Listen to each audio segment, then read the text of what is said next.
in Java, and now we're going to talk a little bit about input-output and how to prompt the user and how to input different variables. And also in that, we're going to be talking about how to import different packages to use those. So right now we are in the other one that we were working on yesterday, except for I deleted all the stuff, and we're going to start anew. So we're going to do a basic program where we're going to set up some variables that have strings, and they're going to have first name, last name, and then we're going to prompt the user, and then we're going to scan in their first name, prompt the user to enter the last name, and scan their last name in. So this is what it's going to look like. So first we're going to do string, and we're going to call that first name, and then we're going to close it. Now this right here is called camel caps. So this way we know what... well, I guess you could do camel caps here. Usually people do camel caps with methods. So here we'll just do it's called a naming convention, right?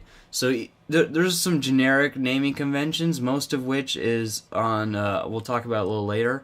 But right now we're just gonna have it all lowercase. So we got string first name and string last name. Oops.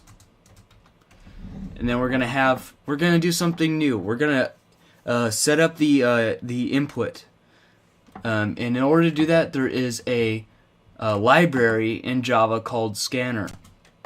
So we're gonna do scanner, and this is creating an object, an instance of an object, which we'll talk a lot about later. Very because Java is what's called an object-oriented programming language, so it's all centered around objects, which we'll talk a lot about, very a lot about, to do problem solving and programming. So we're going to create a new object called scanner, a new object of type scanner. Same thing as string, right? Except for instead of string, it's of type scanner. So scanner scan, and the name of it's going to be scan, equals new scanner system.in. We're going to close that. And now you see it gives us red. Now why does it give us red? Now Eclipse is a very smart program to where it could sort all your package imports. So here we're just going to hover over it, and it says, hey, we have a problem. We don't see this class. So we're going to import java.util, and it pops up here at the top. And it says java.util.scanner, and then this way we could use a lot of different objects just by importing that particular class. So here we're importing java.util.scanner, so it'll allow us to use this particular scanner.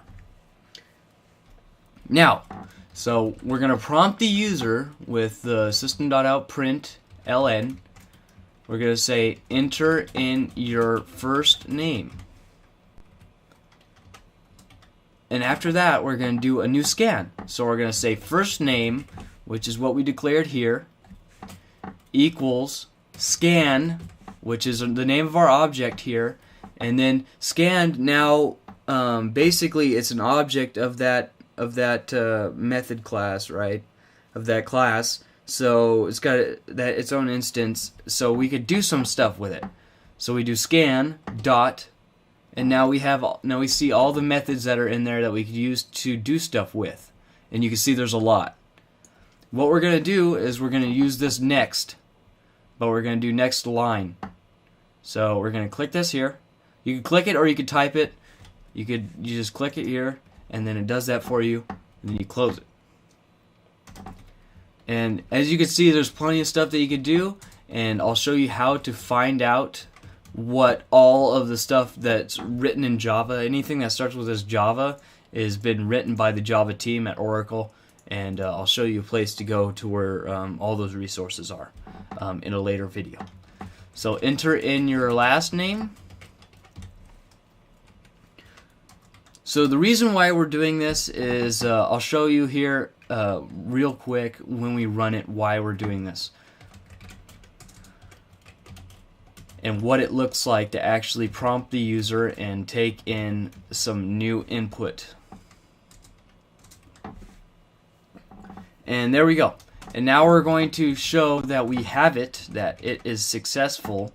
So we're just going to do system.out.print your first name is space after that. Then you do a plus sign. So this is how you separate things out in a system.out print. So you have a first thing. Here's a string that you typed in, and then you're going to separate it, and then you're going to have a variable, which is first name. So now that's all good.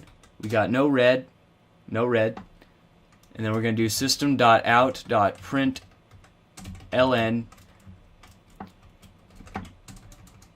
your last name is, and space, last name. Now let's comment these two out and see why we do that. So now we're gonna hit the run here. You see we have no errors, no problems. So when you hit the run, it just looks like it froze, right? There's nothing happening here. It's like, what went wrong? What's going on here? What am I supposed to do? When actually it's waiting for you to type in something. It skipped this prompt and it's waiting. And it's waiting for, so it skipped this and now it's here. It's waiting for you to enter something in.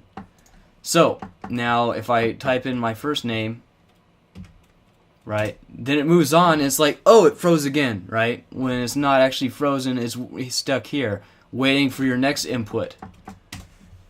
Then it's done. So let's see how cleanly it makes it if you do this here. Now if you prompt the user before you ask for something to go in, so you have here, now it says enter your first name, you type in your first name, enter in your last name, and now you type in your last name, and there you go. Very clean. So that's why you prompt the user, because otherwise it looks like it hung up. And so this is why we do that. Now, this is the basis of doing pretty much most of the stuff, besides, of course, besides doing a data, because of course this is what is called data, right? These strings is what we refer to as data. So you're storing data in these variables here, and you're computing data. So this is not necessarily, we're not computing anything. So let's compute something. So let's go ahead and change this to int. We're gonna say int age, and we're gonna compute how many let's do how many days, or let's just say days in this month, right?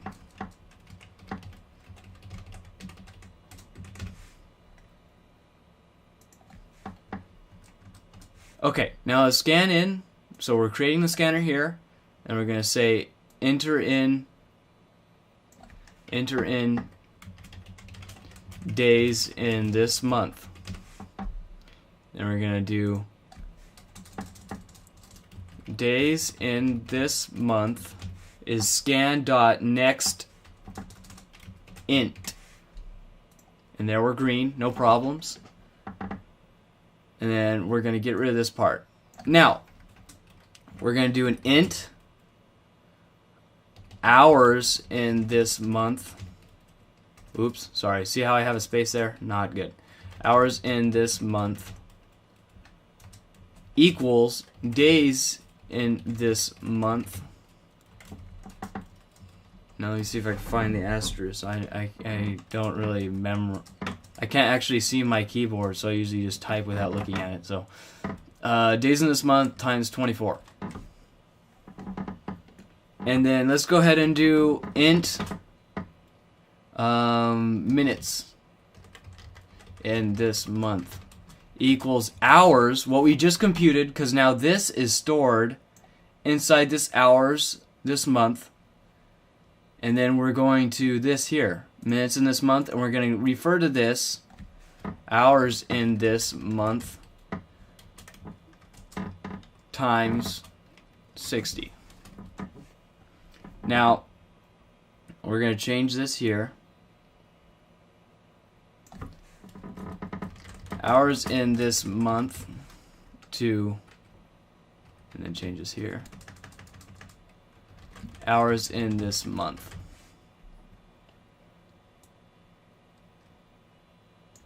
This one's going to be minutes in this month, except for we're going to space this out so someone could actually read it. Oops. And then we're going to say minutes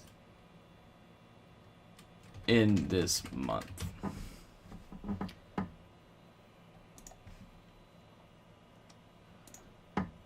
Alright, so it says enter the days in this month. I'm just going to enter in 31. So this is hours in this month, minutes in this month. And there you go. That's basic computing there. And this is basic computing. Taking in one value, so you could have something like pounds to kilograms, things like that. Basic computation. A lot of apps are even made up of just simple computation like this, and things like that. You know, pounds to kilograms, gallons to liters, that type of thing, gallons to cups. All that just uses these basic principles right here, because now you're basically able to write something that would tell you to do, you know, basically whatever you want it to do. Now, the next video, this is the end of this video. So the next video, we're going to talk about basically problem solving, right? You have a problem and you need to solve it, and it requires some thought by the computer rather than just, it's not as straightforward as you enter in a value and it pops out a value. It's like, if this happens, then you got to do this. So we're going to go over loops and problem solving next video. But yeah, so this is the end of this video. This has been Steven from LegitTechTutorials, and this is the end of Java, video 3 of Beginning Java. Please stay tuned and subscribe for my next video, Java problem solving and loops, and I'll see you then.